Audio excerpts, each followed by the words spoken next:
Hello everybody, and welcome to the third episode of the Creature Caster Lady of Anguish series.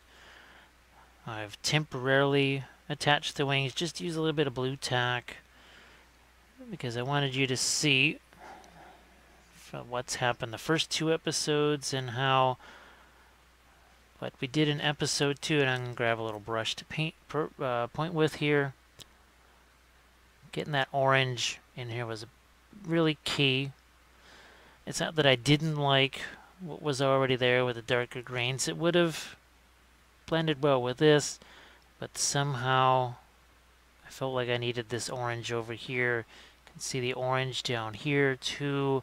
So where we've added the orange, that really helps. And then look at this, how the green and teal and jade that we put down here and here, just see it marches this wing all the way down. The collar, so it's going to mesh pretty well with that. Now again, some of this I'll just have to paint when this is all assembled. There's just no other thing for it. You can see now that the purples, they wind their way down, and even they have an anchor point down here with some of the mushrooms in this. But take a look at that as it's oriented towards the camera. So I think we've got a pretty nice continuous line. It's actually, there's less to do here than I thought, so it means I can spend more time on little detail type things, and we're also going to try and do some water effects and foliage and other such things on the base. We're also going to work on our other piece here, the face. There's just some light things to do. See, completing, basically taking that yellow stuff there, moving over here, which is the same yellow that we were able to get on our two weapons. Those can be attached, but I think you can see that's going to get in the way of other things if I do that. So we'll still be using our number 8 round craft brushes, but I'm also going to use my Cotman here. And yes, I do indeed have a 000 Winsor Newton Series 7. So you'll see those in action. Probably not too much with the sponges. Yeah, I can only get the face so close before it goes out of focus. I have this backed way out. This is the important thing that we're going to do here. Yeah, I think it's going to be our third segment. Next segment, so we're going to take these wings off here. You can see they're held together with blue tack. We're going to try and do some more darks in here, some more final highlights, maybe some of those markings that we talked about, some of the little green spots, and then whatever else needs to be done on our base here as well. And for those of you that haven't seen it yet, so here's our Lady of Anguish. We're going right to the Creature Caster site. That's going to come up in a second. There she is. So you can see we have definitely brightened up the colors just a tad. I'm going to see what I can do. Maybe make some of the intestines a little more grayish. Right now they've got a lot of pink to them, so we might gray those down a little bit. Might throw some of the... First I wasn't going to throw my water effects over the top, but I just might do that. And the paint that we've been using, I'm just going to go right to this. So it's the Pro Acryl. Again, available from Creature Caster. I think there's 36 altogether. There are some metals in there. And they're adding more all the time. So what we're going to do is get our paints out on the palette. And like I said, we're going to try and get in as much of the final detail as we can on the miniature here. So stay tuned.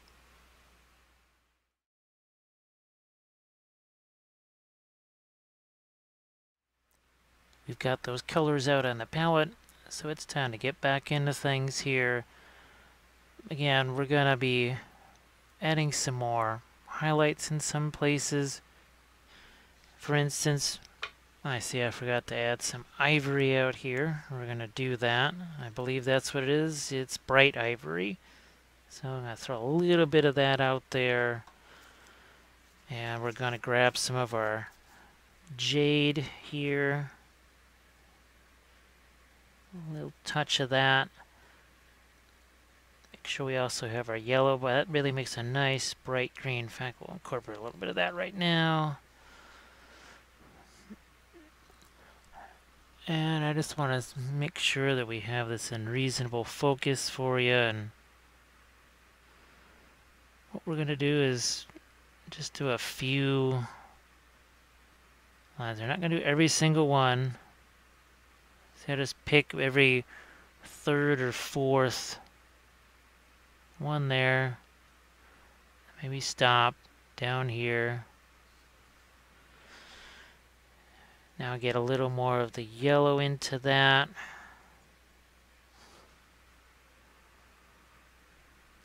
Do this again here. So you can see we're just adding a few bright spots here. I think we're going to carry it down this way.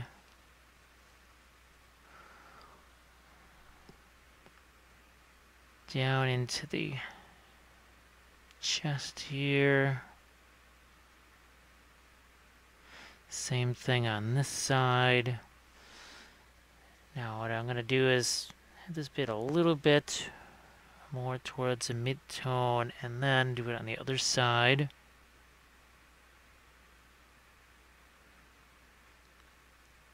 Just like so. Again, not every single one.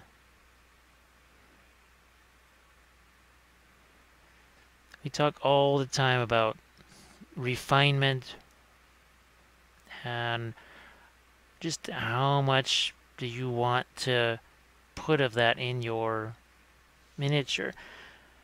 Obviously, if you're doing the contest thing, well, you spend a whole lot of hours and you really go over every last little possible detail. Maybe you're trying to get the smoother blends, more intricate freehand. All of those are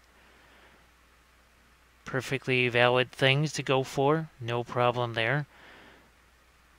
But since these are also meant to be used for games, you also have to then decide, okay, how much, what can I do here that gets me the result that I need, but I just need it for playing the game. So I've tried to present you with that option too. Now, unlike some of the army painting tutorials, this you don't really have that option of painting it in pieces and then playing with it and it looks okay. As you can see, this is headless, handless, and wingless, which means it might look a little odd out on the table, to say the very least. So there you may want to finish this thing, I guess, all the way through before maybe you try and do that. So that's might be the difference in the army painting and more of a contest, competition type thing.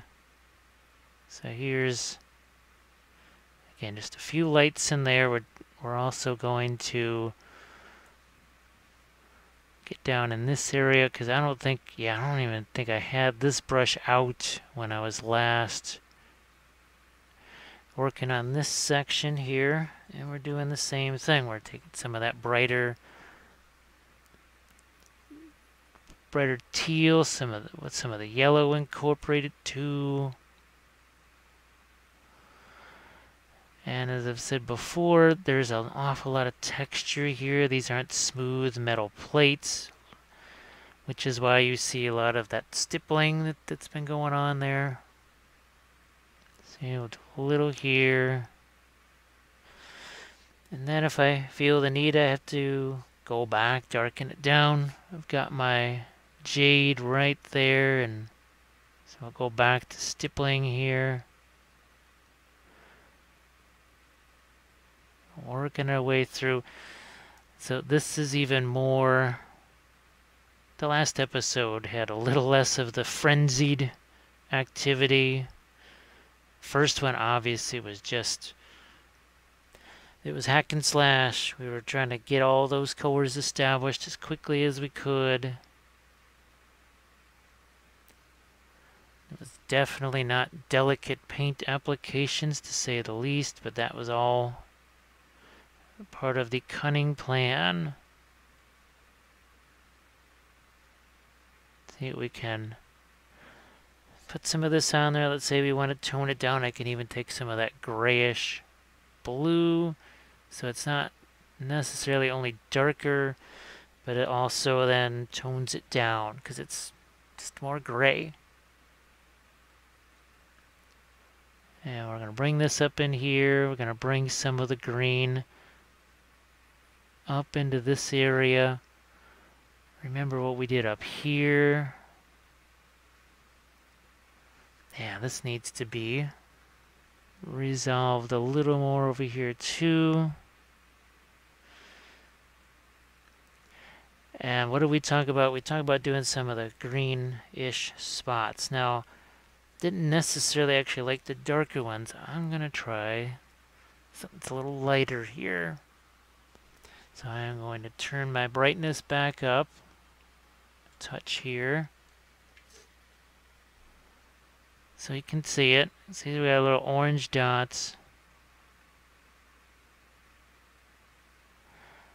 And what I'm trying to do is make a dot pattern where some of the dots are a little larger, and then you basically branch off of those dots. So what happens is this becomes a little more incorporated into the whole, instead of there's a bunch of really dark dots on this thing. It's going to draw the eye to it, and well, you got the wings with the little eyeballs on them. There's so much other stuff going on. I think we need not a big distraction from that. This is actually supposed to tie in the areas together. So I'll leave some of that orange there. Now obviously I'm going to need to get rid of the blue tack here. So I'm going to just get myself a little pin here and get rid of some of that, because it's going to get in my way as I paint. So you can see just how sticky that blue tack can be. Let's just get that out of the way. Let's see just how light we can go. I'm going to go back to here again. Yeah, see just how much lighter I can get that.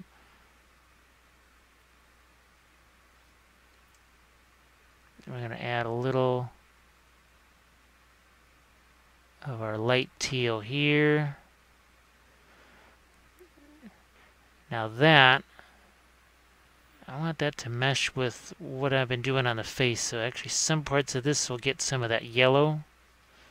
Can you see? Oh, sorry, it's off screen. So yeah, some of this carapace here / collar. And I'll show you in a second. Where's my face? Here it is. So see, we've got some of that yellow on there. I also want to make sure some of that gets onto this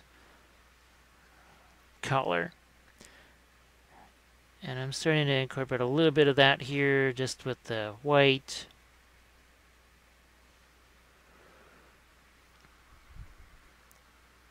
Now, yeah, just like I did on the other side, so I'm going to do one. Not every single one. We have plenty of dark in there, obviously.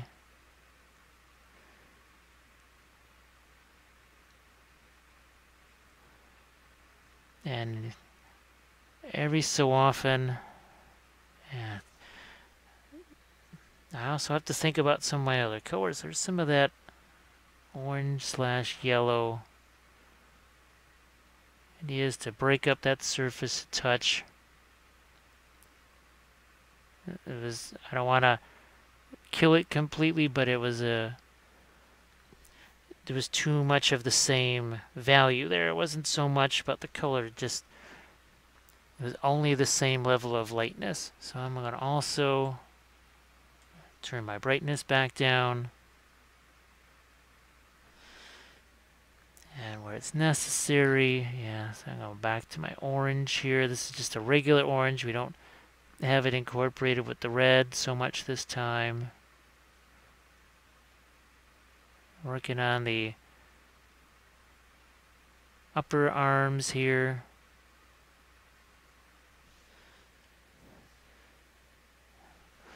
I'm gonna move this around. Now, this, I don't want to lose too much of my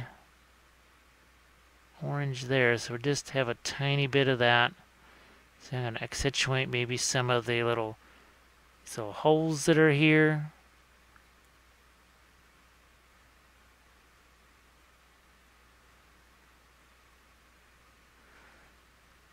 Again, working down to the legs again.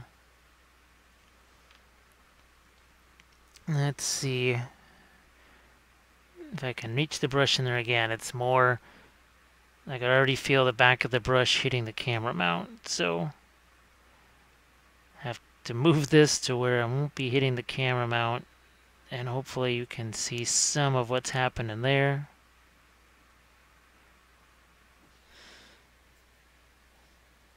And we're going to bring in, see what we can do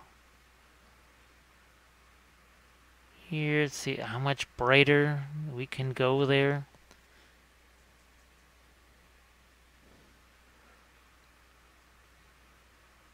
And then we mesh our edges together here so that it starts to become more rounded, but it's gets more shape on there. Now let's see if we can do a little reflected light.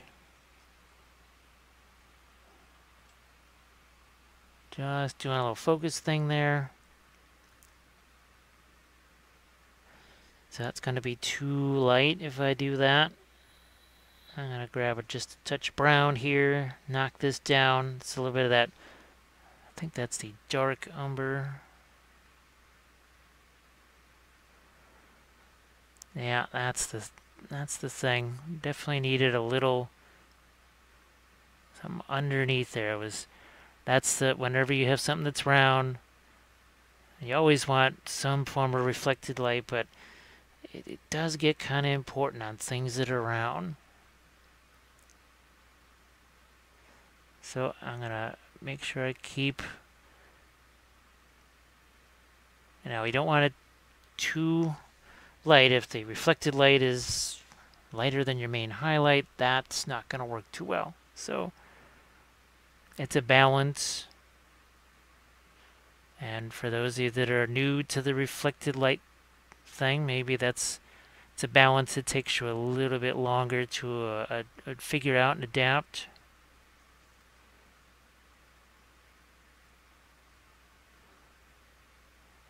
Like so. And the reason I'm here is I want to do some more of those, potentially some of those dot type things, but I've got to figure out just how light some of this is first.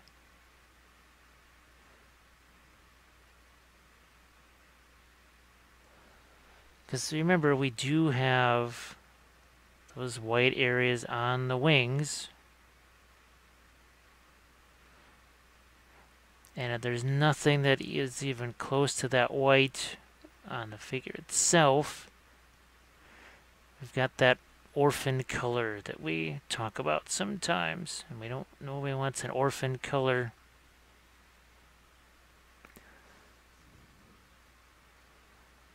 What have we here? We're gonna go back to some of our green here.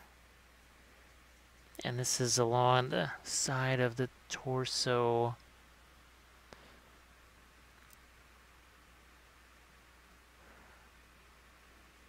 And by adding this, now the exposed innards, so to speak, start to stand out a bit more. I may even go, I've got this green here. It's got a little bit of the yellow in it.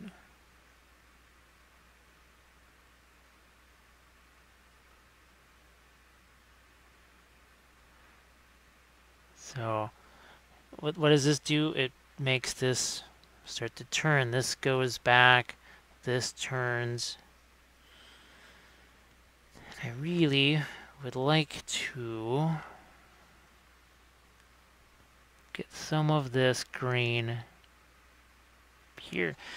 Now what I'm going to do is really water this down. I'm just going to try something here, because I know what I can do with the Reaper paints. I just want to see what's possible with these. So yeah, okay. Yeah, you can. So that's the idea, is that I took it, watered it down. So I hadn't really tried that with the Creature Caster paints yet. Now over here, I have some more. It's more purple. It's closer to the intestine color here. So we want to again do some sort of little reflected light type thing in here. And then gonna go with some of the white and yellow. And we're gonna bring out a little bit of our torso there. And now I also need to get a little bit of lighter color in here.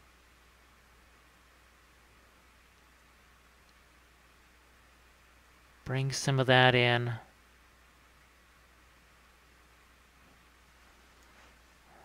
So what I'm trying to do here is a few little striations on this horn. Very subtle. Nothing real heavy.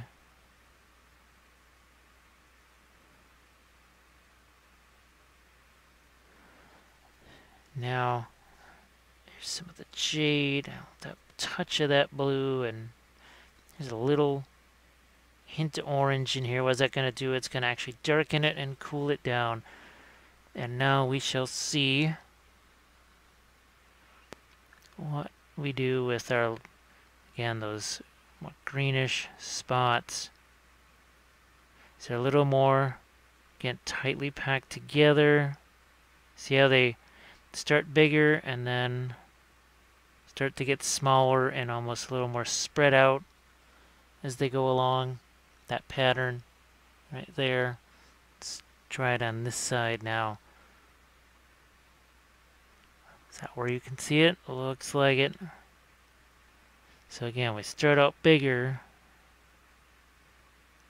and then start to make these smaller, a tad bit more spread out. We also don't want to make them too uniform.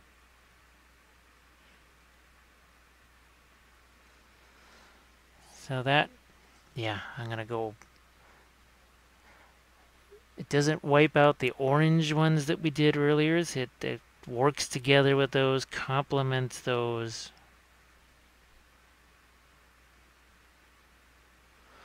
And I can even do some of that here. Yeah, let's have some of those here. Maybe not as much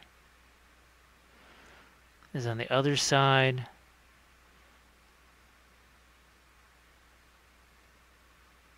So that worked out pretty well. Glad I did that.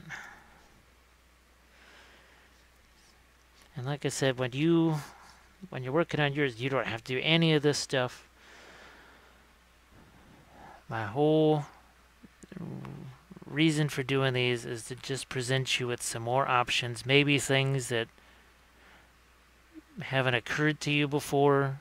Because hey, how many times have I done some things on these videos where I say, yeah, I never tried this before. What the heck, I'll try it now.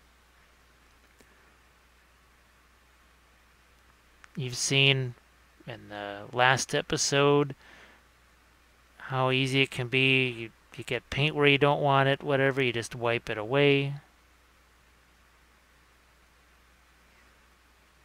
So see, we're just starting to get some accents here on the shoulder.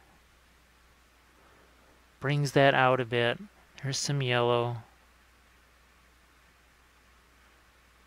Because remember, we've got it on our weapons. We've got it on the wings. Got some on the face. So we really should make sure, yeah, that we carry that everywhere across the miniature. So let's thin this down. I'm trying to get back some of, yeah, see, I want some of this back. Just got a little too lost. Colors got, or the value got too similar. See, well, and again, that's the other, those little color surprises that we throw in for folks. That's just gives you an extra little visual impact, and I can see I've got an area there that just needs to be darkened. This, we're going to throw in a glaze there. It's actually not so much a dark glaze, it's actually a light glaze. And yes, you can throw glazes into areas to make them lighter. That does actually work. And we're gonna try and darken the end of this. You won't really be able to see it very much because it's all just gonna look dark to you. That's why I do try and get you as many photos as I can of these when they're done. There's only so much I can put into the credits and everything, because you also want to see me painting and not just see a parade of images. So that darkens that down pretty nice. Remember I said I got my blue here. Let's take a little bit of the, that's it. So there's our blue. That's that blue-gray, dark blue-gray, something along those lines. Man. Let's get our lighter in here. So now the knee starts to change its color a little bit. It's not quite so brownish anymore in some places, not so green in others. And let's just try and march that blue up a little bit there. And let's get some on the legs. And now, so I'm going to start mixing that in with the other stuff. Remember I said I wanted to get the intestines maybe to look a little more on the grayish side. So here, it's going to be less of the pink and more of the blue. Like this. So these are the changes, sort of changes you can make in yours. Always try to think of your pieces something that can be altered. I know people say, "Oh, I've done this. I can't go into that. I might ruin this." And I always say the enemy of good is better. But sometimes when you need to correct things, yeah, that, see, now we've got actually that much more variety here.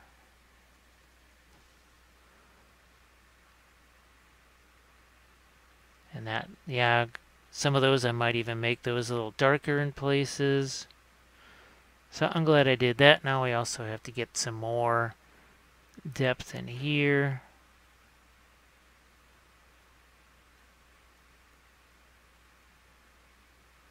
And again, working more with the bluish color.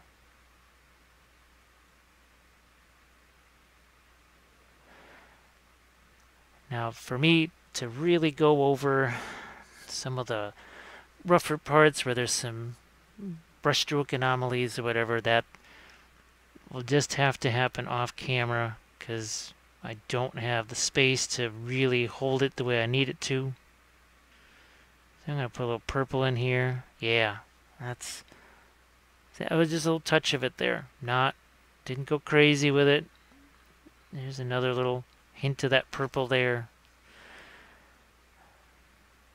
I know it's not the greatest term, but I calling those color surprises where people are expecting to get one thing and all of a sudden, wait a minute, now there's a little bit of purple stippled on there.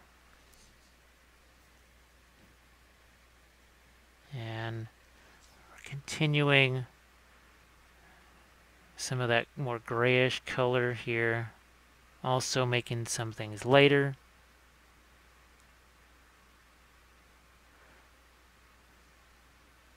And there's a little bit of green in there, there's a little bit of everything.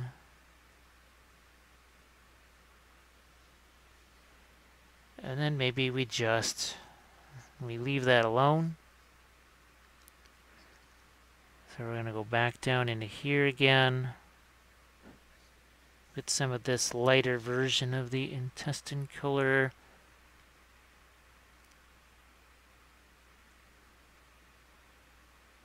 And find ourselves a few spots.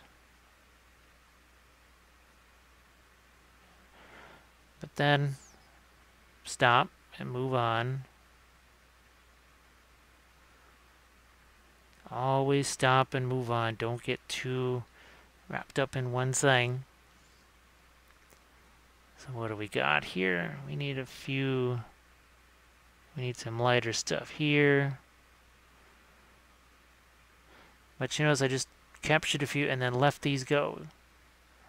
That's what's going to get you that turn that you're looking for. We're going to throw a few brighter colors on this intestine here, but remember we shifted the color. I think you saw more towards that magenta, and I'm even gonna get some red in here, because remember we had the whole thing with the innards and trying to find the bloodiness in that. So we got one more type of color trying to find its way in there. So what do we have here? We have too much of the same. So we either have to go darker or lighter. Let's see what happens when we go a little lighter with this. So again, it's trying to focus on the arm, which is in front of this.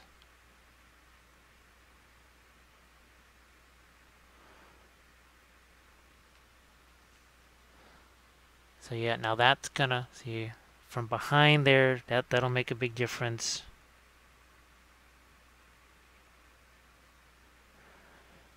Now, I'm gonna grab some of the mahogany color here, some of that faded ultramarine. And we're need to do something here, so it either has to be darker or lighter. What the heck? Let's see what happens when we try and add a little bit of dark here. So I took some of that black, blue, and purple here. And we're just going to really emphasize some dark right there. We're going to do a similar thing here, where we've got some of these intertwined. Because at a certain point when going lighter doesn't really do anything, well, it means you got to go the opposite way. It means you have to go darker. So that is also going to be darker right here, and that's to indicate, well, maybe there's a little something in the intestine right there. And you see how I like to just wipe things away. So we'll do that here too.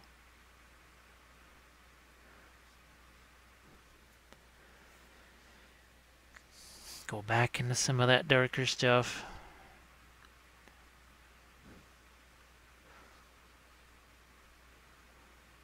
Now, while I've got, yeah, it's a little bit of a grayish color here. I'm going to mix some of the blue in with that.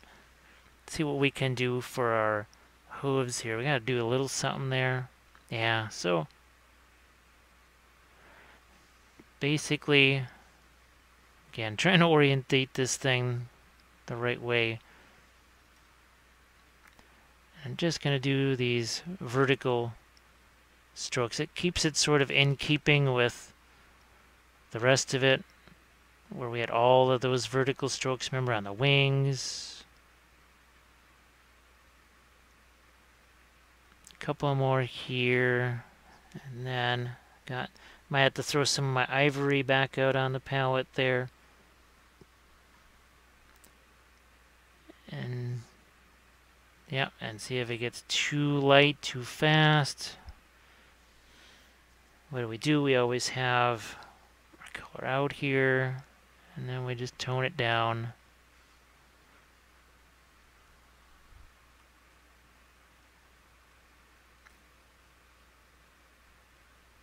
Like so.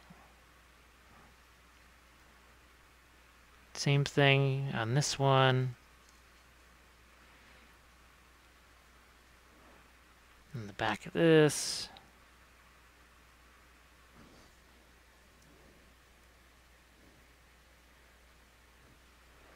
Let's get a little more light right here. Now the rocks, you can do as much painting on those as you want. However, I want this to be more on the swampy side, so I want to have a lot of, say, moss, lichen. It's one way to get at least some of that green down towards my base. And speaking of which, why not? I'm going to take some of my, a little of the orange now, a little of this.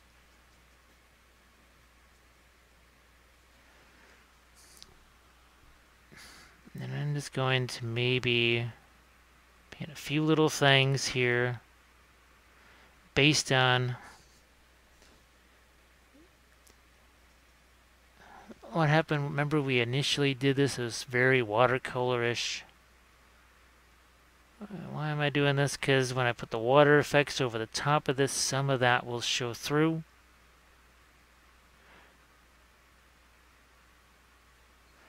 And then it makes it almost have a little more depth.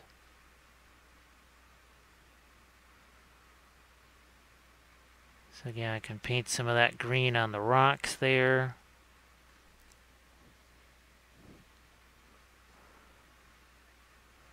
And I don't do a lot of it everywhere. I'm just doing a little here, a little there. See, break it up almost like it's some kind of underwater vegetation. Every so often, see, I kind of go to the edge of the base.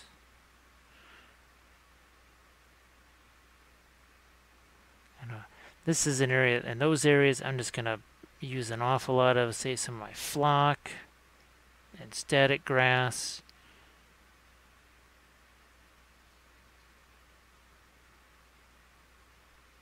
Even incorporate a little bit of green onto the log right there.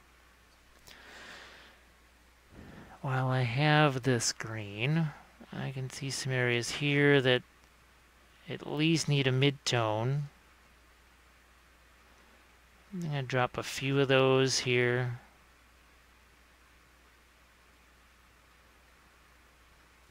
So that's somewhat muted. I'm going to get some onto the knee here. Still going to let some of that blue show through, of course. Now I've got my orange, and you can see how we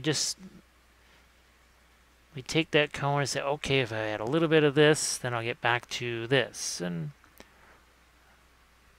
I'm going to try and, of course, have to be judicious with this since this is in shadow. We're just trying to show some of that texture there. in the form of essentially reflected light.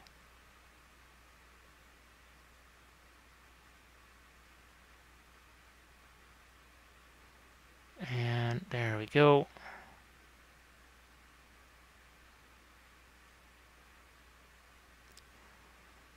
Doing the same thing here. Just adding some somewhat lighter colors there. But look at how dark that is on the palette. So everything is relative. Again, a little bit of stippling here, following some of that texture. Some of these arms, don't want to forget about these.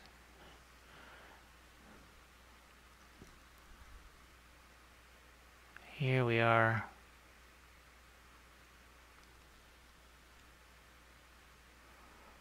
And the underside here too.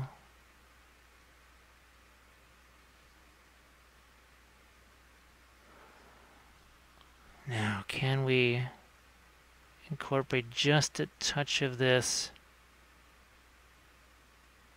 Again, trying to make sure we have that tiny bit of reflected light where possible.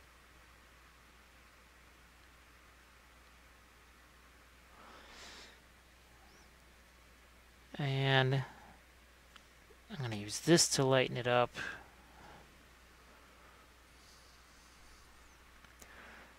So we're going to add a few more lights into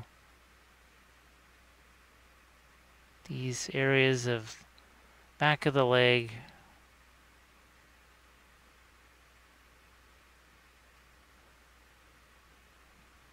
Again, got to control the impulse to just highlight everything and go nuts.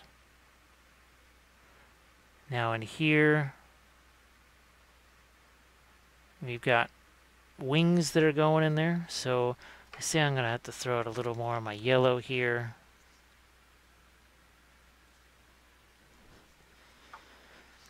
And we're sort of drawing to a close, at least on this part. I want to go back to the face.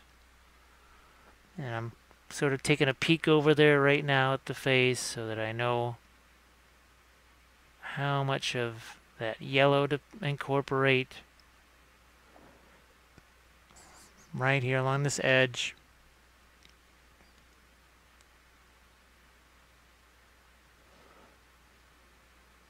Not too much.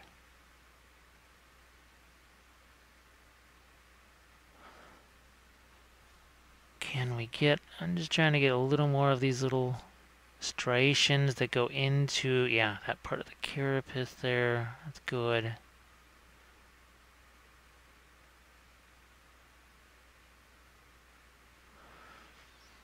I just want to get that, at least the head finished. I'd like to get that placed on here and the two arms, because we know that the wings mesh in really well with everything. That we know. We tested it, we tried it. You've already seen it in this video. But what we have to see is how the hands are incorporated in there and the head. So that would probably be the fourth segment of the video here, fourth part.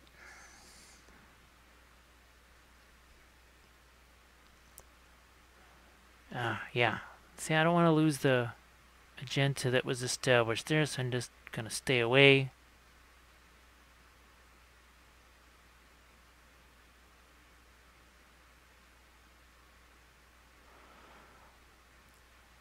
I think we need a little, yeah, a little more up here.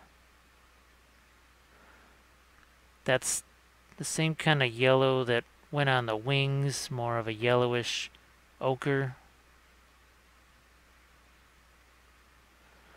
And where's my, yeah, that's it. So So I'm just needing to get a little bit more. Now that's a greenish color there, so it's relatively grayed down. It's not going to be next to all the oranges and other brighter colors. So yeah, it has more lightness to it, but it's also more grayed down.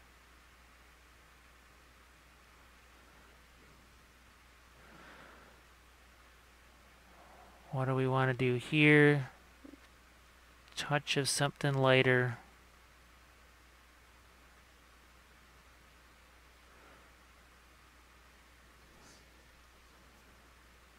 Again, I don't want to mess around too much back there because that's the wings are going in there. Let's see if I can incorporate a few things that are lighter over here. I also have to make sure that as far as carrying patterns, there's that black on the wings, so it makes sense that the body needs to have some black in places too, or at least dark brown.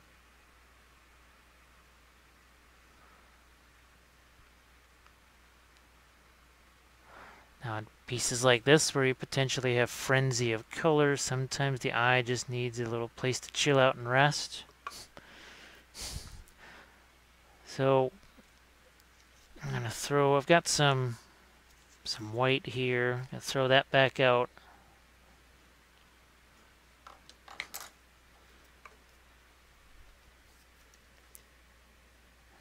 And I'm just going to cover up that. Some paint got on my glove and got on the base. So this should lighten that up nice. It keeps it a little bit on the olive side there.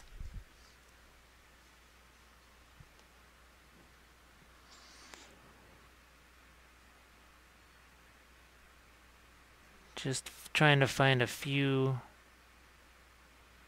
potentially final highlights there on that part of the legs, and good, we still have some of the faded ultramarine left. I'm getting some white in there.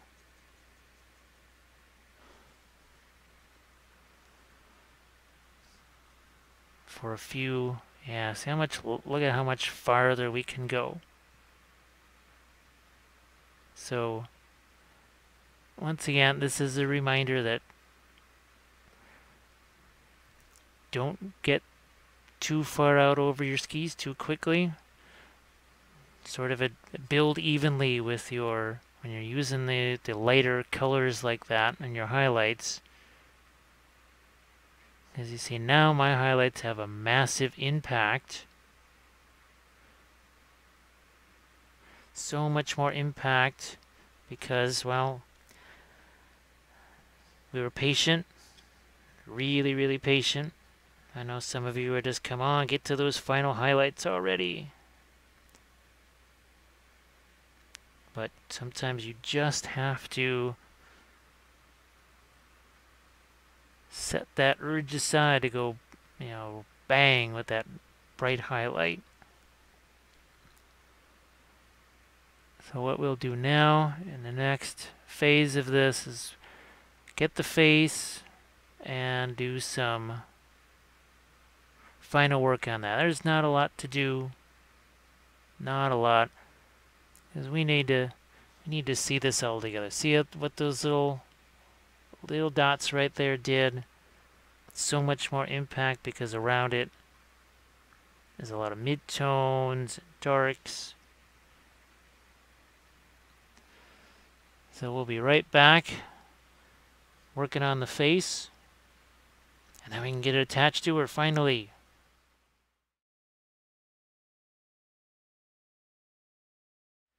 Like I said before, we want to finish off the face here. Still am not 100% convinced on, do I put something in the eyes here? I think I'm going to do more like the little slits, right? But first, we got a whole lot of nothing going on here. Well, we got something going on over here. So that's what we're going to try and incorporate on the other side. But before I do all that, I'm going to take some of the jade, some of the green, and get that on screen. And I'm just going to solidify some of these darks underneath here, because I can just see in some of my initial glazes didn't quite reach everything, because again, it's very frenzied here, so that this all ends up in a reasonably long video series for you. Because if it's a million hours long, you don't necessarily want to watch it all. And I've had to answer some questions that were basically, they're answered in the videos. But yeah, that if you're kind of glazing through things or kind of browsing through it, there's going to be little bits of information that get missed. So I strongly encourage not to browse.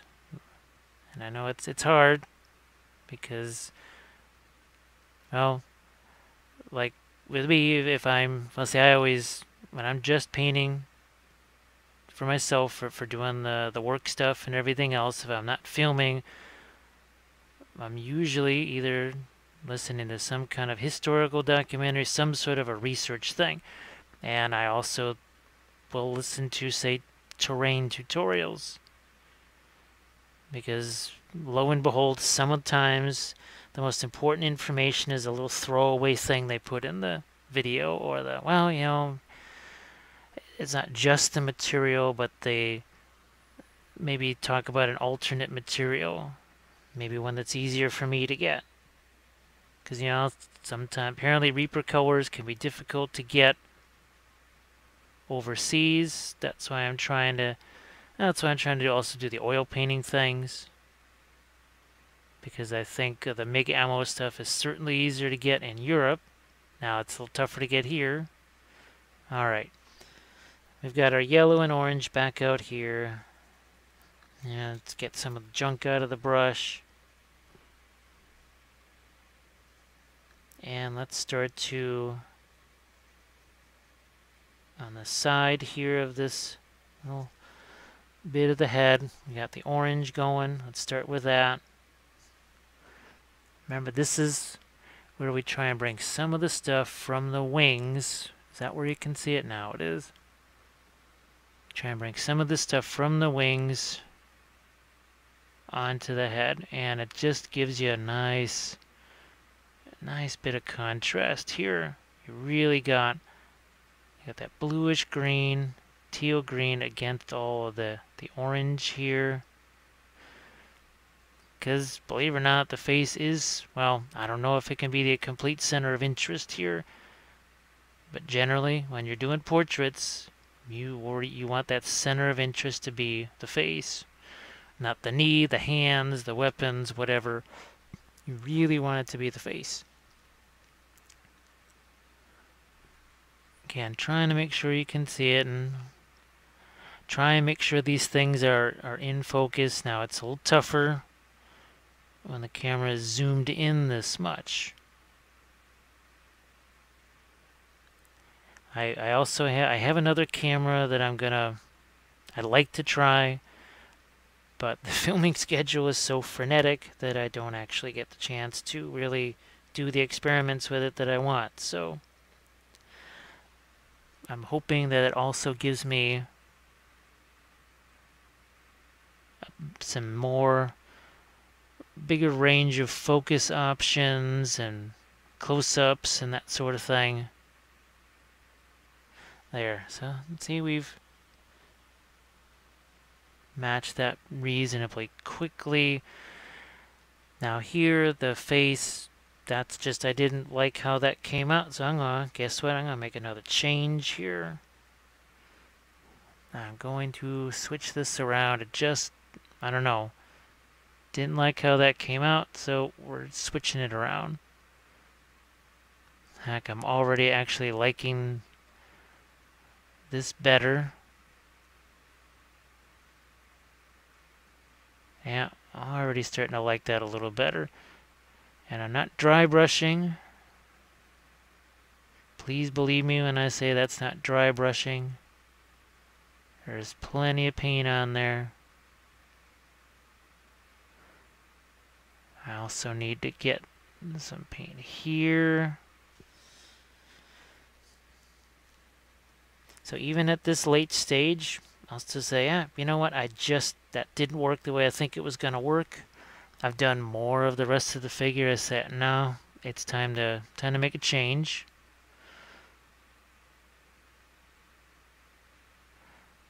And I know potentially it flies in the face of that axiom of the enemy of good is better. But when the thing you had wasn't as good as you wanted, and you can see it, a pretty easy way of dealing with that, why not? You know, how hard was to just take down the spots on the face? Because I want to try and make those in a way that's more in line with what we did on the body. Makes sense. At least I hope it does. So let's get a touch of the, yeah. So that's going to mesh that together pretty well once it gets attached to the body itself.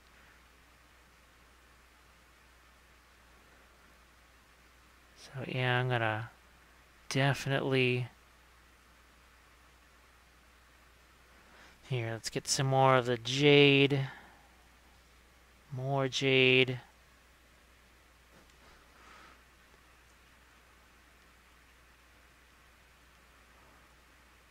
In here. Get some of that out, and now go back to some of my yellow here. Yeah, the face just has a lot more form to it than just did a second ago.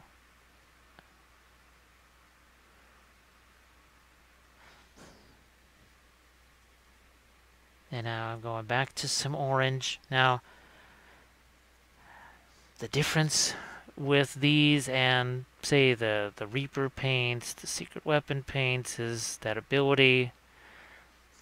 It's easier to paint more transparently with those than it is with these. They are designed to cover.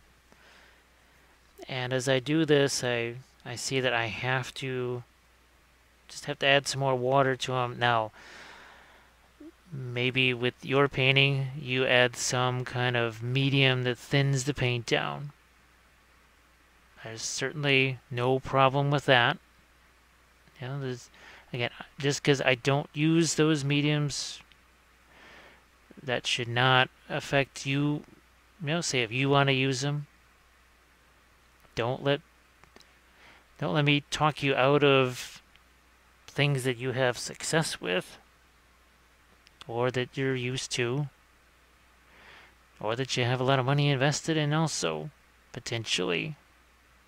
So now, let's see if I can get a little more light in some of these areas here. So yeah, there's just so much more form now in the face. It was just looking for as much attention as it has to get. It needed to be a little less ragged.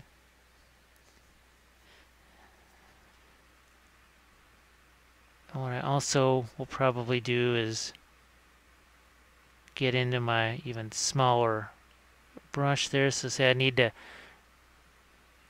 get more form here on the upper lip.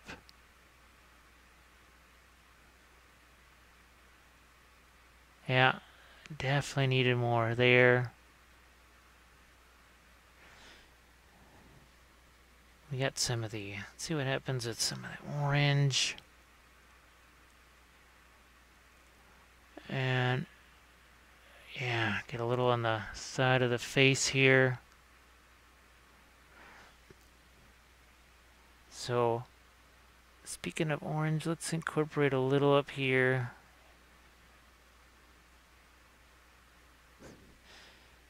Let's see what we can get as we get towards the sides of the face. Like here.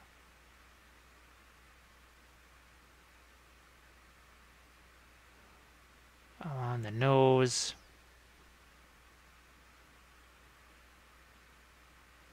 Yeah, so much more pleasant result there.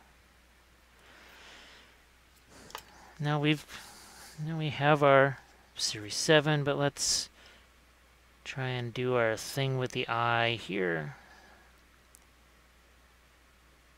I think we have enough of our black left. Can you see that? I do believe you can.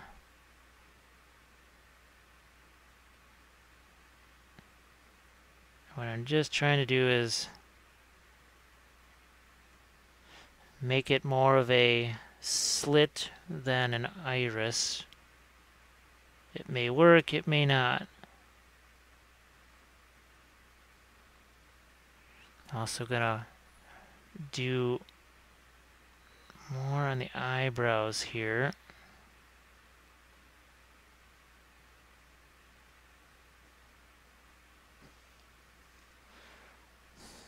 And where's some of my jade here.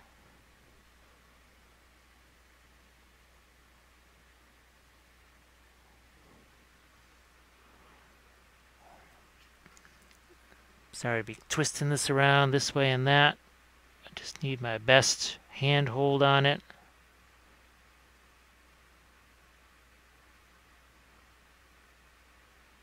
There we go.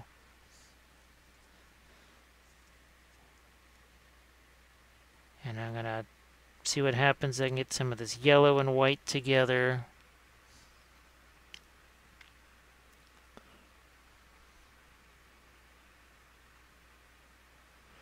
Sharpen that up a touch.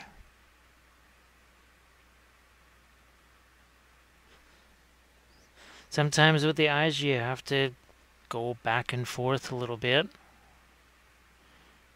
Also want to make sure they're both looking in the same direction. That's kind of important. Minor details.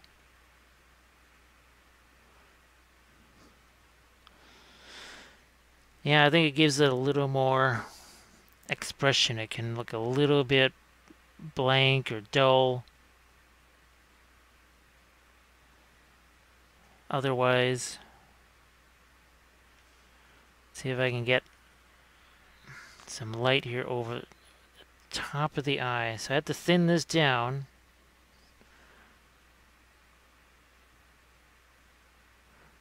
So see, yeah, the left versus the right, so I gotta do the same thing to the right eye, which is basically her left, my right. Gonna have to thin this down again.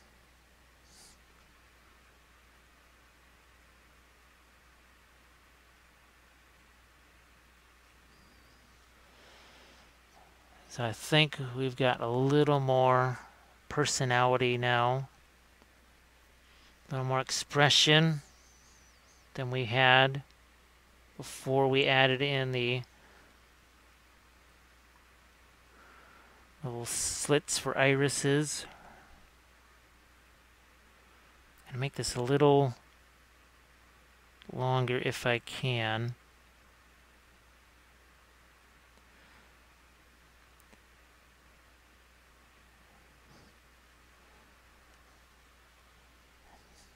And while I'm doing this, okay, let's see if we can give the little markings a second try here.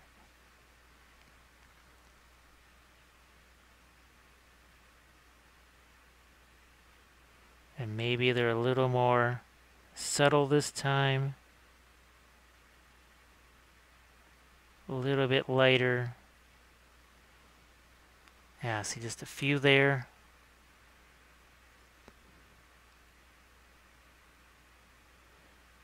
Maybe just a few small ones here. Way less pronounced than they were before.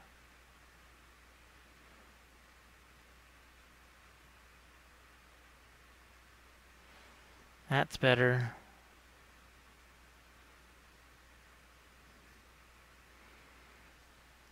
Alright, so a few more darks up here. Midtones too.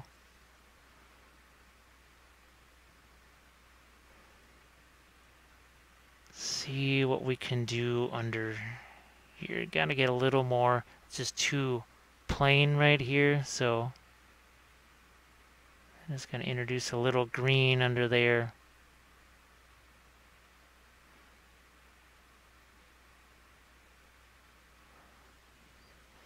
So that sort of sneaks its way into the recesses.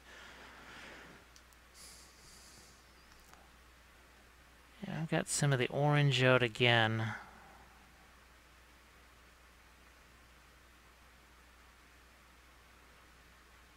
Yeah, I do really enjoy the orange right next to the green, like that. I'm gonna see what I can do with some. I'm gonna try and add a few, maybe some bright highlights here again to draw in your eye. To the face.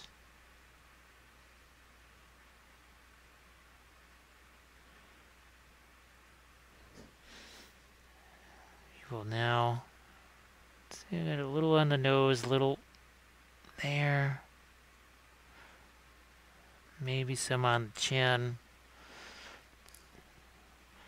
And now I could either say use the gloss medium type stuff to over the eye, but let's see if I can add a little highlight to it here.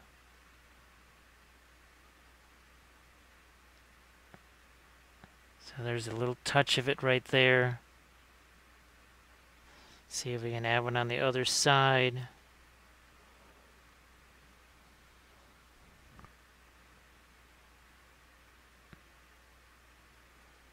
Just a bit, and then the lower lip. So yeah, at this point now, I almost have to not fool around too much more with this. Wait and see what it looks like on the miniature, because if I put too much, if I put a whole bunch of like here, so I'm doing reflected light on these horns, well, if it, when it goes on the body, then it actually should be in shadow much more than that. I'll have to go in and get rid of that. So yeah, I'm going to call the head finished for now until further notice, when we may have to do some more. So hopefully that was helpful, seeing how you can make those little course corrections. So stay tuned for our next segment when you actually get to see all this stuff sort of put together.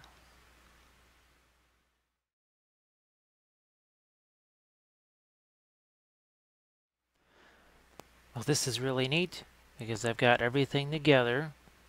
Got the hands, the wings, the head, everything is assembled. And as it turns out, I was pretty accurate with my placement of the colors. Everything meshes together pretty well. Now I got some of these little tiny areas here that just, if I tried turning this around, it would just smash into the camera and everything else. So I'm going to do those off screen. But you can see here, remember the green that we put here? And we know this is happening. It all worked out pretty well. Guess what? This, see how that plays off of the, not just the orange greens here, but it also deals with this orange. Some of the light brown. And that's why I did these little green eyes right here, because guess what? They're reflecting that eye. I am glad that I put some orange. Let me see if I can spin this. Ah, now you can see it. See it putting a little bit of orange there. See it, again, corresponds to these little orange dots here, but then plays off of the green. This orange and yellow that carries up into the carapace on the head. Starts to reflect some of this. We turn this around. Now, the dots that we did here, it leads up into this green that takes you right into the wings. This is an important compositional thing. Let's move this around, rotate it a bit. And now that the head is here, this all starts to make a little more sense too. This is why I put a little more orange in the face and clean up the way the spots work so that they would mirror what we did here. Turn it around a little bit more, and we can see where the green now, again, starts to correspond to our other greens here. Orange to the orange. Keep rotating this around, and now all the orange and green that we put here, it's the same thing. We're matching what we did on the wings, and now onto the figure. This turquoise matched down here, and even some of our intestinal colors matched on our little mushroom things down here. So it was a pleasant surprise. Now you kind of hope that when you stick everything together, you go, okay, everything lines up, everything matches, this is good. Now it doesn't always do that. Not every single time is it going to do that.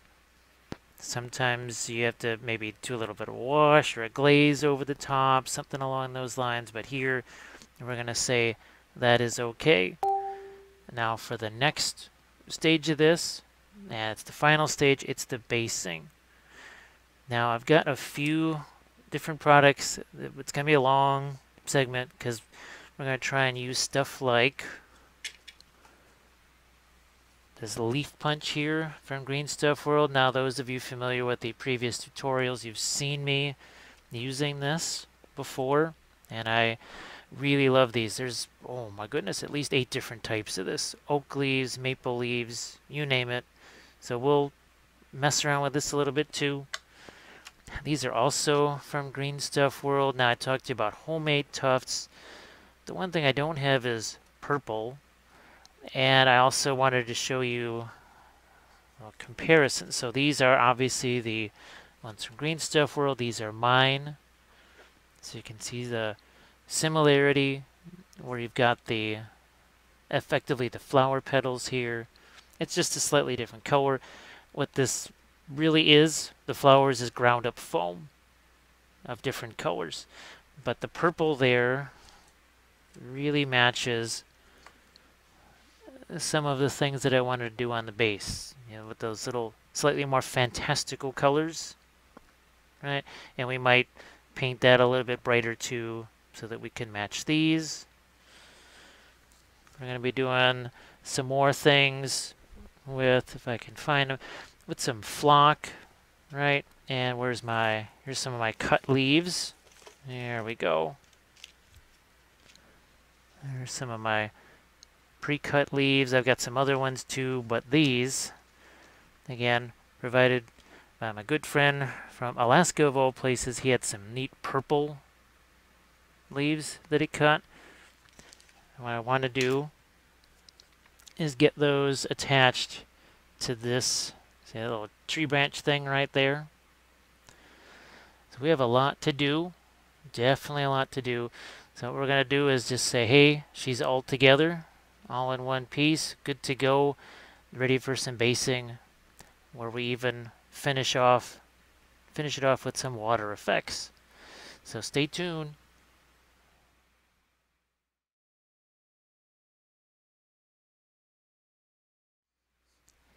So the first thing I wanted to show you is how do you actually use these leaf cutters. As you can see, they're basically a die-cast metal here. Leaves of different types, different colors. I just press them in a large book or just under something heavy. If they're wet, you're going to want to get some of the moisture out of them because they will kind of rot there in between the pages of your book, and you don't want that. And it's best to use them sooner rather than later. Now this one's been sitting around for a long time. You can see I've got a collection of leaves here, and you just position it like so. you press it down, and you can see that you get some leaves there. Now, if you have a bigger dish, you'll be able to collect more of your leaves, but as long as you've just at least got something like the palette paper here, you know, when the leaves drop out, we've got some good cuts there.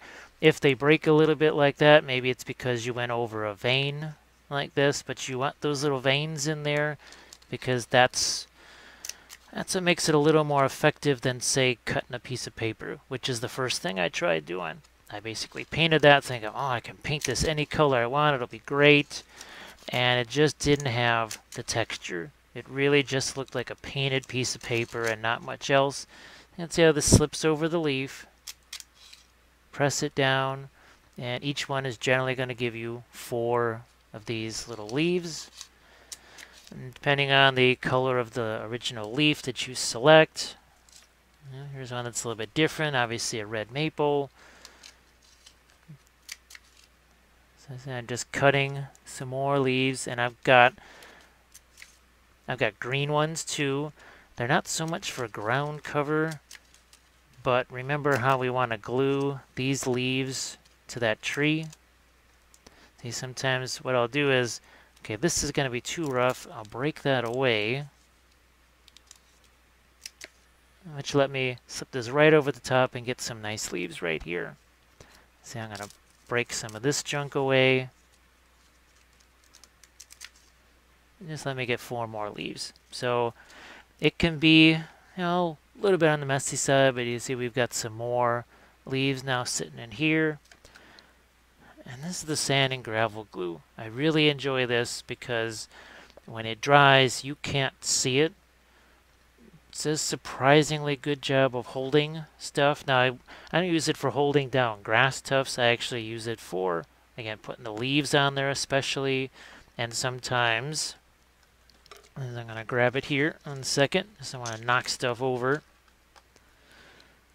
From Woodland Scenics, they have a host of these. So you can see this is a much more bright green. Those of you that are familiar with my terrain tutorials, you've seen all of this kind of stuff. So this is a little more brown. I like to mix the 2 of these together because sometimes the green is just too green and this is just too brown. So you'll see me sort of mix the 2 of them together. Okay.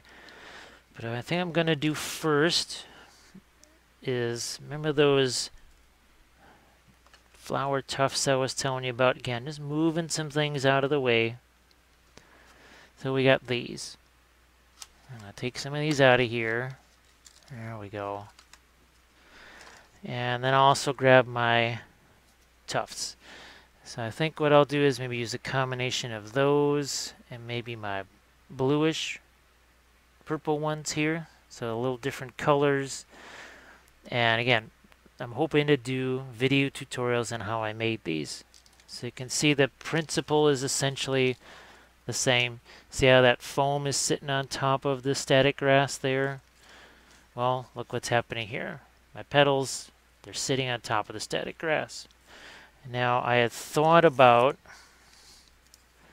using some of these too, instead of the colored flower type stuff. This is just leaves, and I've got about 2 or 3 different colors of this. Some are dark green, some are light green. I don't know if I'll use these. I might still use that. We'll see. I'm really more focused on the floral element to this. Yeah, the butterfly, that whole thing. I'm going to wait to put my leaves on here until I figure out where these tufts should go. And also, before I forget, I'm going to get some of this away.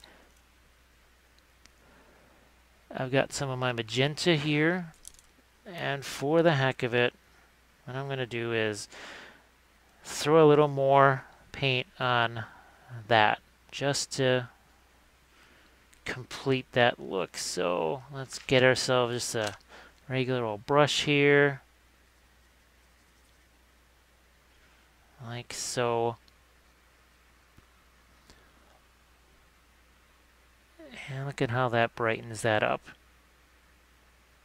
So that really changes the appearance of that and helps to sort of seal it into. Now I don't think I'm going to go much brighter pink than that. Here, I'll get the rest of this. That's a really interesting color, that's for sure. Alright, and that, boy, does that make a big difference right there. Who knows, I may go back later and highlight some of it, or maybe even tone it down a bit, depending on what happens when I get my purple flowers on here. But I just want to do that now. I mean, you can see, even, it's far away from the focal point of the camera.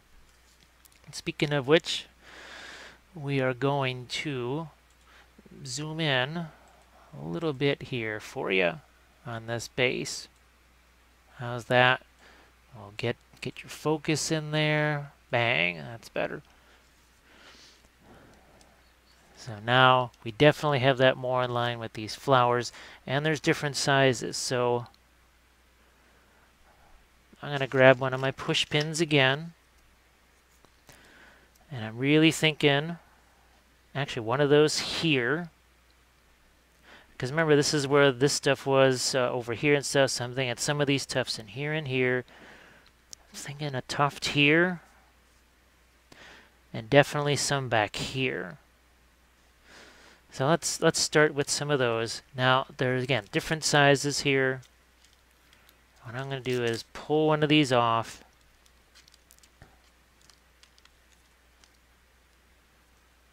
And I'm thinking I want that to go right there. So what I need to do is grab myself some of my super glue.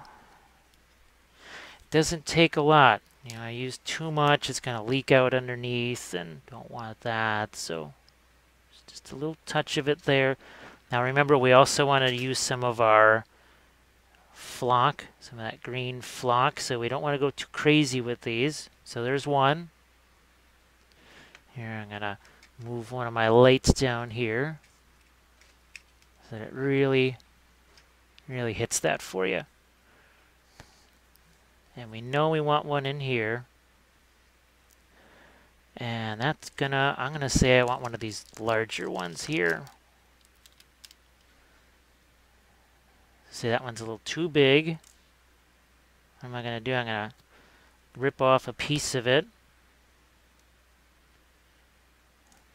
Now I'm gonna throw my glue down in here. So this is one way, remember we talked about switching from the main original plan. Well, sometimes you have to do that with your basing too. So this is why I like the pin. So I can shove that down in there. Oh, look at that. Yeah, look what that does.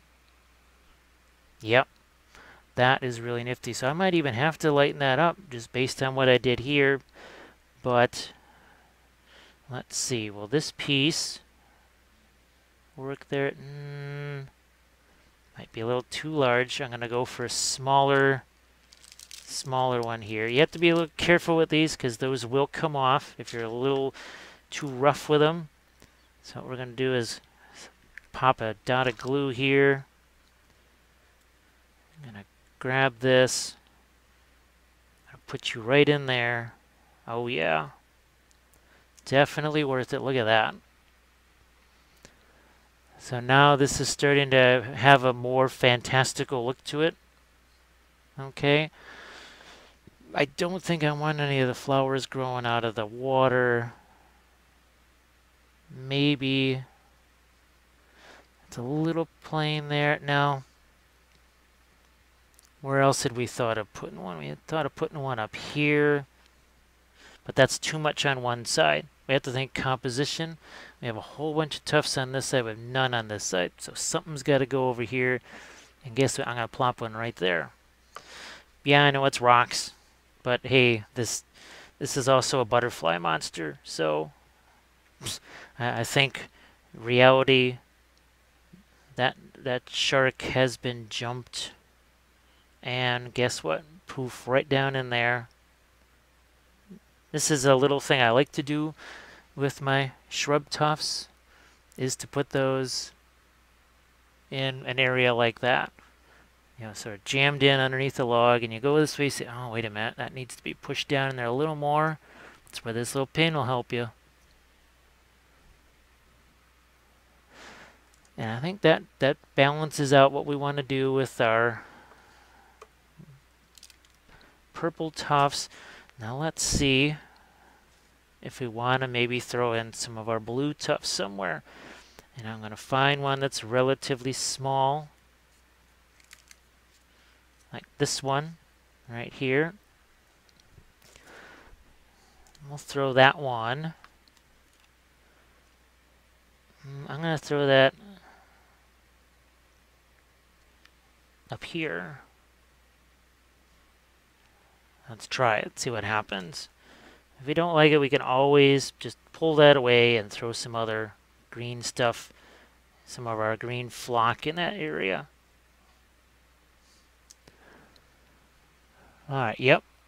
Yeah, I like that variety there. Now, the key is not to do as many of those as the purple. I'm going to throw one in this spot here. So let's find another one on my magic cardboard platform of lilacs or whatever. I guess our lilacs purple, I think they are. I actually used to know more about flowers a while back. So where were we going to put that one? I think we're going to stick that one over here.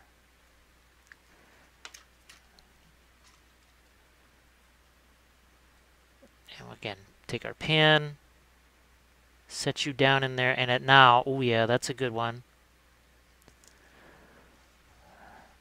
So see how that does? It plays off of our mushrooms down here. You know, if you wanted to, you could put the little white dots on there.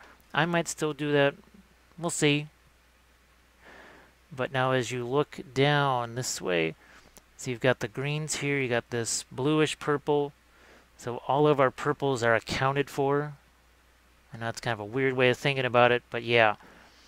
We've got a lot of the different purples now in our flowers. So some homemade, some store-bought. Again, I'll just try and find some of this brighter colored foam, and I'll be able to make my own flowers out of that too. What else did we say we were going to put in? We were going to try and throw in some of the Woodland Scenics stuff here. You can have a separate container of it. What I sometimes do is just take the lid, throw some in there. Of course, you've got to be careful because now you've got opened packages of this stuff. So we got a little bit of that. And I always like to have some kind of blister packs, say like this. Then we can mix our stuff in here. These are the push pins that I'm talking about here. They're literally just like classroom type things. See, the key is having that little T shape on the back because it lets you push things in without the stupid back of the needle going through your finger. That's no fun. That's kind of a hard lesson learned. So we're good to go on some of our purple stuff. Now I could use my sand and gravel glue to put some of this on, or I could even use a little bit of super glue. You know, I think I'm going to go maybe sand and gravel glue for a few reasons. I could use this too. We've used it in the past and it's dried okay, hasn't left too much of a shininess, I guess is the word. But the sand and gravel glue doesn't do that at all. I guess because that's that whole specifically formulated for type thing. So here, I'm just going to grab this out here. And we're going to take some of our bright green. And then I'm going to put this cap back on here real quick. I don't want to have to worry about that tipping over. And now we're going to throw in a little bit of our brownish color, and then mix that all up. And see, now we have a little more even distribution. It's a little more, definitely a little bit more realistic. So sand and gravel glue.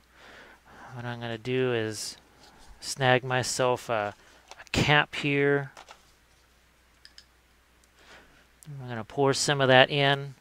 A little goes a long way, so don't need a ton of it. And again, this is available from MIG Ammo. I believe it's a Spanish company, but in a pinch, I have found it on Amazon. Now, what are we going to do?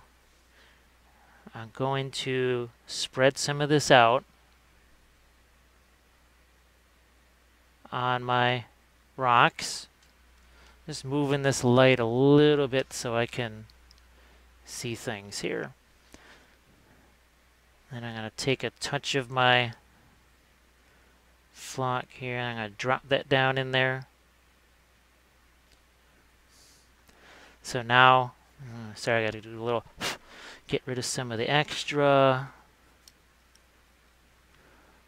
So you can see, and also starts to lend a little bit of a greenishness to that. It makes the fungus look like it's not just growing on bare rock, because that doesn't make a lot of sense. Speaking of bare rock, I'm going to do some of that. And now, just going to scatter some of this over the top. So now it looks like moss. Everything is starting to look a bit more verdant, I guess is the expression. So we're doing that again over here. All right. I'll blow some of this stuff off later, but look at that. That's pretty nice. So the base now starts to have a little more texture to it, a little more interest. I'm even going to throw some on that log.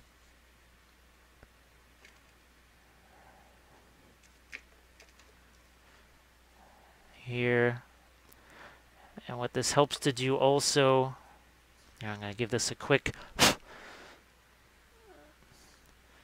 what I've done here now is separate the foot from the rocks, because basically the hoof was gray, the rocks were gray, and no matter what I did, I just was not getting the amount of contrast that I really wanted. So I am also going to throw some in here. And once again, just drop in this flock. And after I'm done, satisfied with how it is on the upper surfaces here, like the rocks. See here, I can even, if I feel there's too much of a seam there, well, guess what? I can just hide it with that foliage. And it'll actually look kind of natural. So here we go. Sort of hides where the hoof meets the rock, joins all that together. Going to do another quick little burst to get rid of that. And now the last thing I'm going to do with some of this stuff here is some of this. So I'm going to put a little here. And what this is going to do, it's going to start to blend in my shoreline, so to speak. It's also going to give this a little bit of depth because this will soak in our water effects, and it turns darker when it does that. So now it starts to look more underwater. So I'm just going to do a little bit here. And we'll do a sum over here, because the next thing, what do I want to do? I want to start getting some of these leaves on there. So here, we're going to toss some of this in here. Maybe even, sometimes you go a little bit heavier, you know, and then do something like this. So now we've got a pretty good scattering of that. I'm going to throw a little more over here. Just a few little isolated places like that.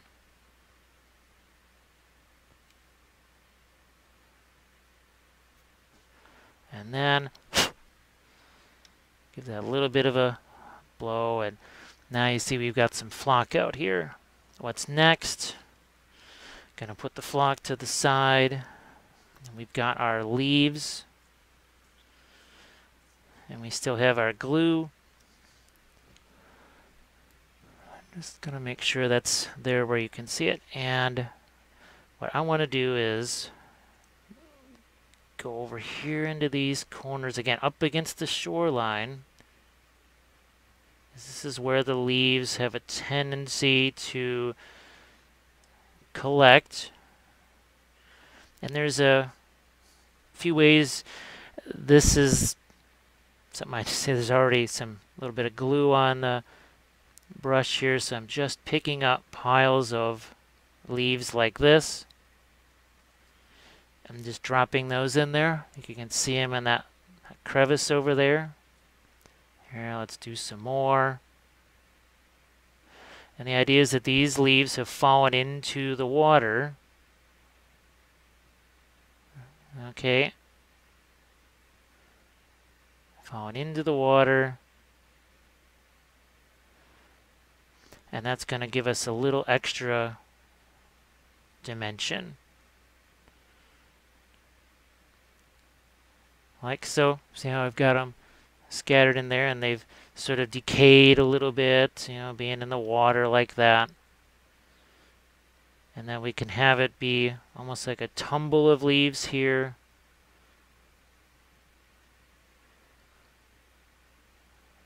Down in this crevice.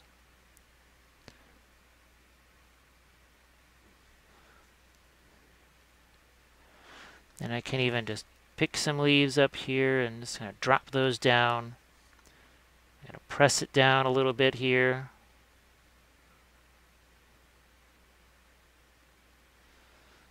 So we've got more of a, almost a waterfall of leaves, in a manner of speaking. And I'm going to take some of my other leaves here, scatter some of those out.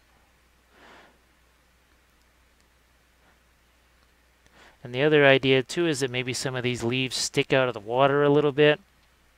Almost like maybe they're laying on top of the surface, because that's kind of a neat idea, neat possibility there. So you can see, and look at this, what if I have some that just sort of hang over the edge of this. So again, it's another type of texture. I can have some leaves over here too.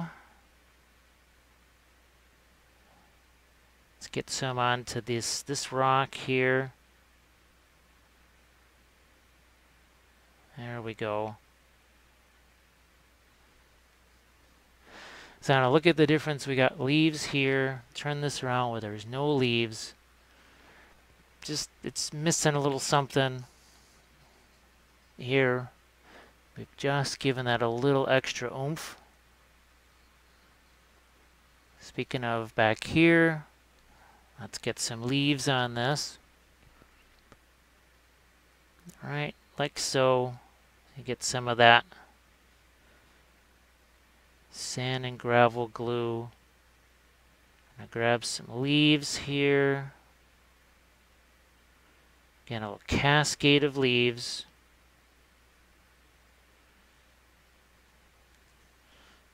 Grab some more. Trying to vary the color where possible. So now the water environment starts to, we're always talking about that mesh point, but it's starting to mesh more with that base, right? Always talking about that. So we have the whatchamacallit stuff there. We don't want to cover that, so we're just going to throw a few leaves over here, maybe one or two here.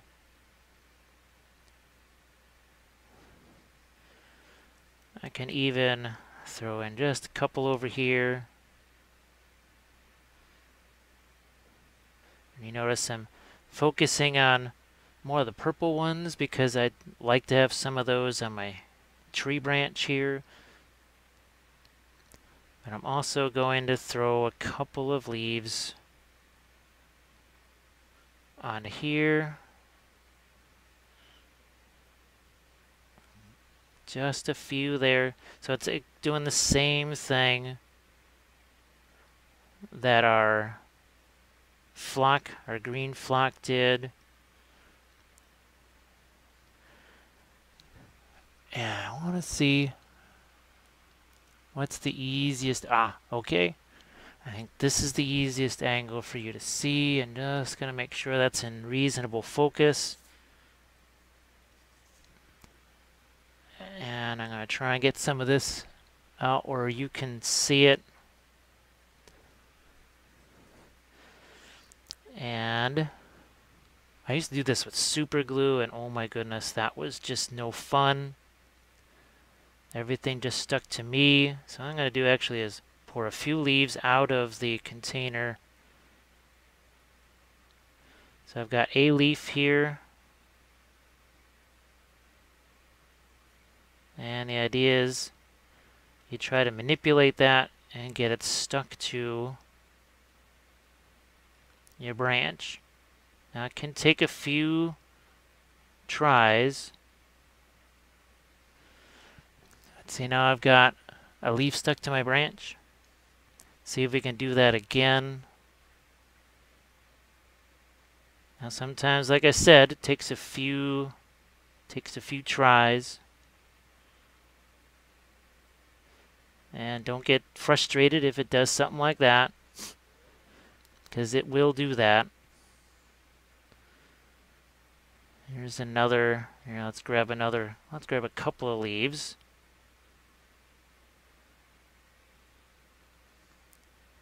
See if we can't get those attached right here.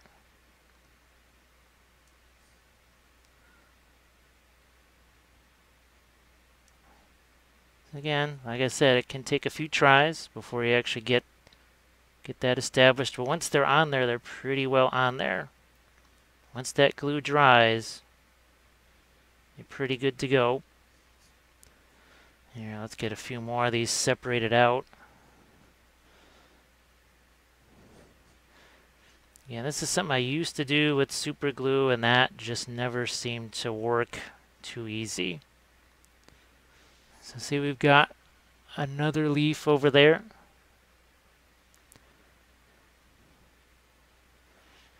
And I'm not even sure what gave me the idea to do this. I think actually just a leaf accidentally hit it. So see, that one went on a lot easier.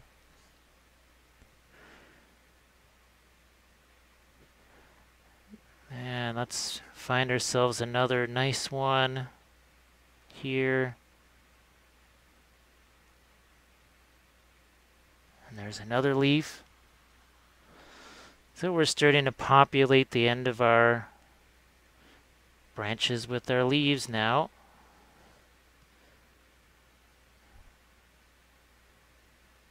And what does tend to happen with this glue is that it gets a little bit sort of rubbery as far as what happens in your brush.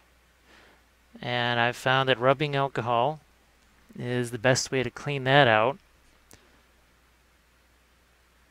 Now it's pretty much the way I clean all my brushes, is with rubbing alcohol.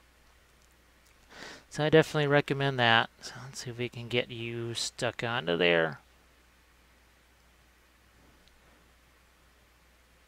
It's almost there. There we go. And then sometimes I'll try to just use my hand. So now we've got another leaf stuck on the end there.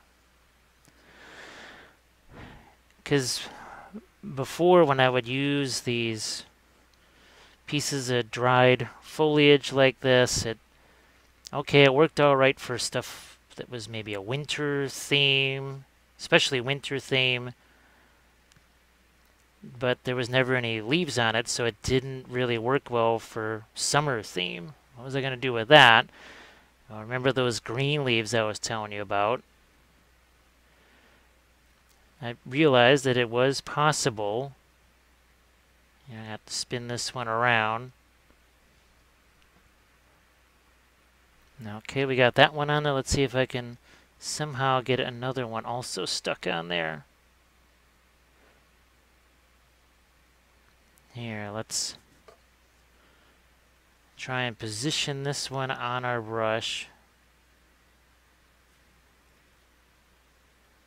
Now, let's see if we can do this. I haven't actually, believe it or not, I've never tried just doing this. Now, my hand might get in the way. Yeah, that actually works.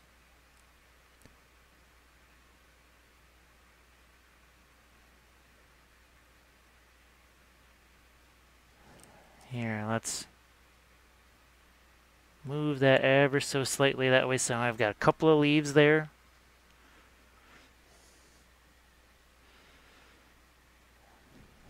Let's see if I can drop another one here.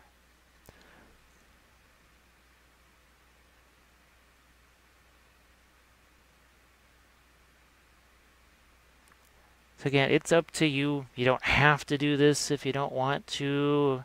There's also some clump foliage that can work that I use as trees on smaller scale things. But it makes sense now. There's a little tree here. It makes sense why there's a little collection of those same leaves right underneath it.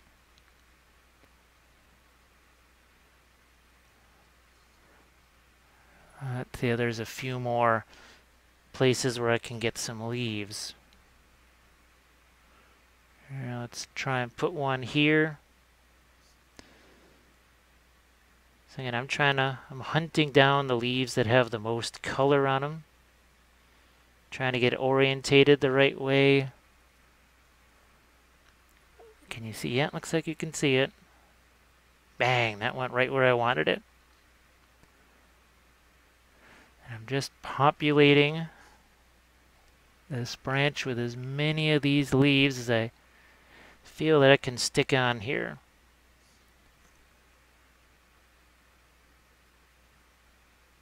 Ah, there we go.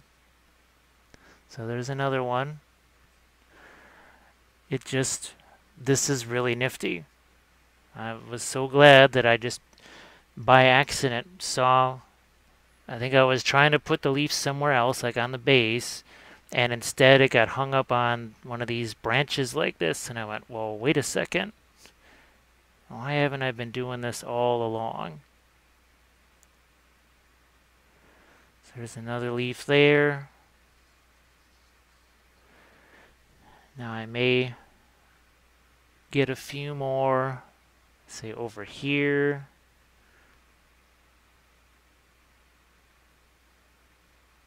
Like so. Yeah, let's get another one on there. Now what I'm also going to do is make sure that this has a chance to dry for a few minutes before I try doing the realistic water effects. We're not going to do a whole lot of it. It's really just to get a shimmer on the base. That's all I'm trying to do. But you can see where it's, well, probably doesn't show up as much, but where it's shiny there, when it's totally completely dry, you don't have shininess. So I just want to make sure all the glue settles. It'll only take a few minutes. I think now we've got ourselves some nice, more of a forest type landscape. And guess what? Some of the orange and tans start to carry the color of the wing there. So we've come full circle here. We've really brought each color to a different part of the miniature. So we'll be back with our water effects in just a bit.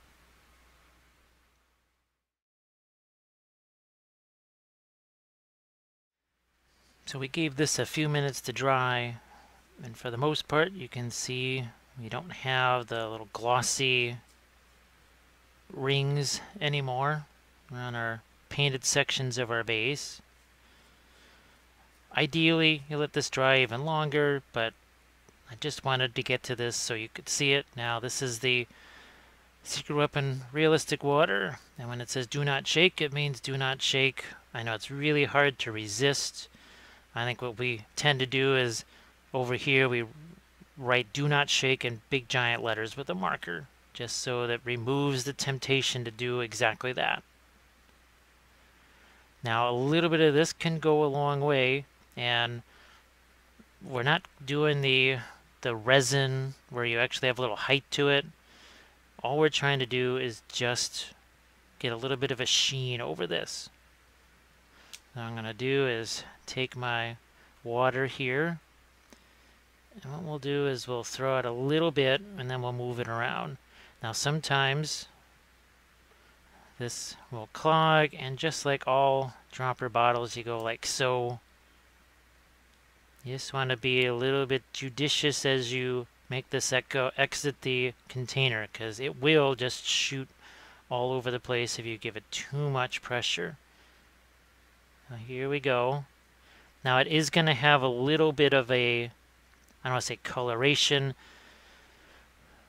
I think you can see we've got our water effects, and what are we going to do? We're going to move it around. Now remember, some of those leaves, I left those, I don't want to say floating, but I didn't cover them completely in glue. And see what I'm doing here? I'm starting to move this up all the way to the shoreline. See how that leaf is just moving around? The idea is that a leaf like that will now either look like it's submerged or maybe floating. See how I just drag this along? If I put too much, it's just going to flow right over the edge, and we don't want that. If it does, it's not a heartbreak. You just paint your lip here again, because you're not putting a huge amount of resin there.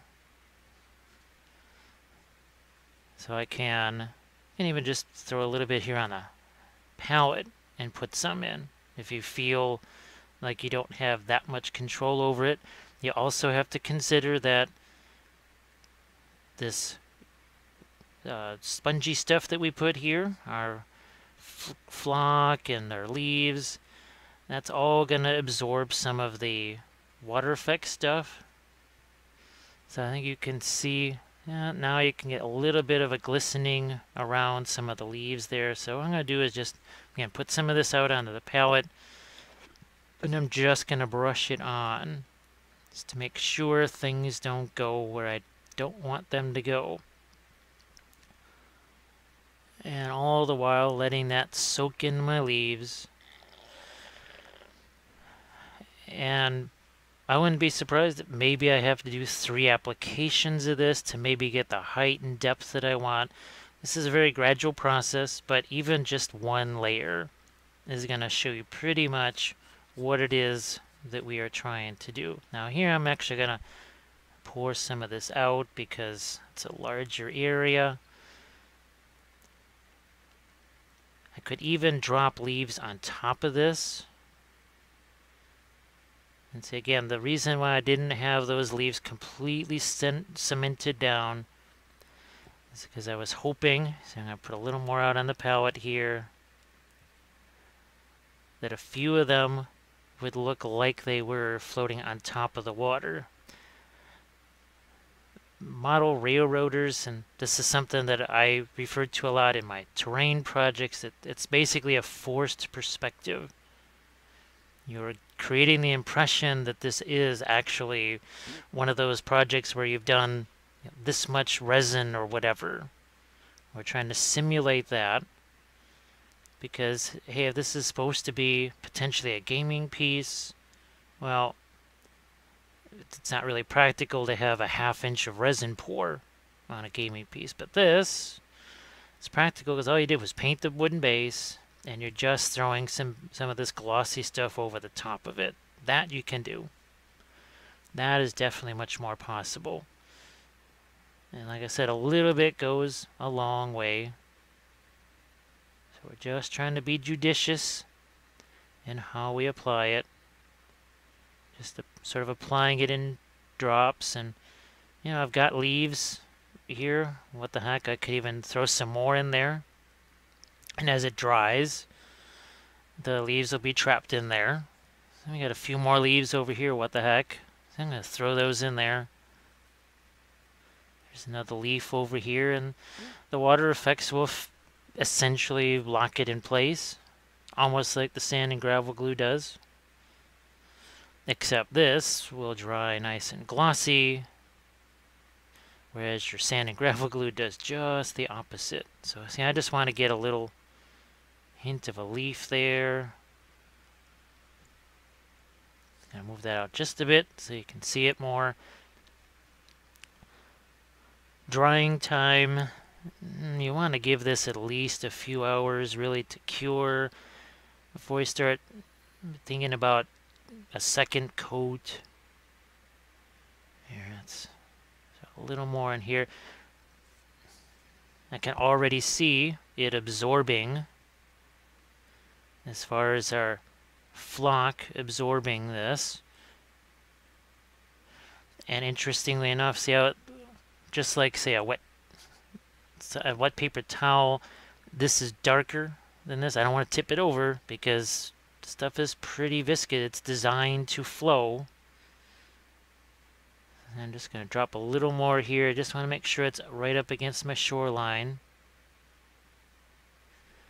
Now if you have a situation like this where it touches where you don't want it, always just have another brush and some water. And I can wipe some of that away. Or you just paint back over it again. It's not that big a deal. So I think, yeah, see how there's that little ring? Here as let's see which way the light's coming from, yeah. Because there's a little ring here now around those rocks that are sticking out. And I see that we need a little more over here. It needs to get underneath that rock. Perhaps a leaf or two. Yeah. These, remember, I talked about modifications all the time. See, I'm going to have that hang off just a little bit there. So now it's a little harder to tell where the world ends and where the world begins. That's what I'm saying. Over here, we need some, and I'm going to maybe throw some leaves in there. And I'm just going to effectively use this as my glue. I got some leaves right here. Throw that there. Got some more over here.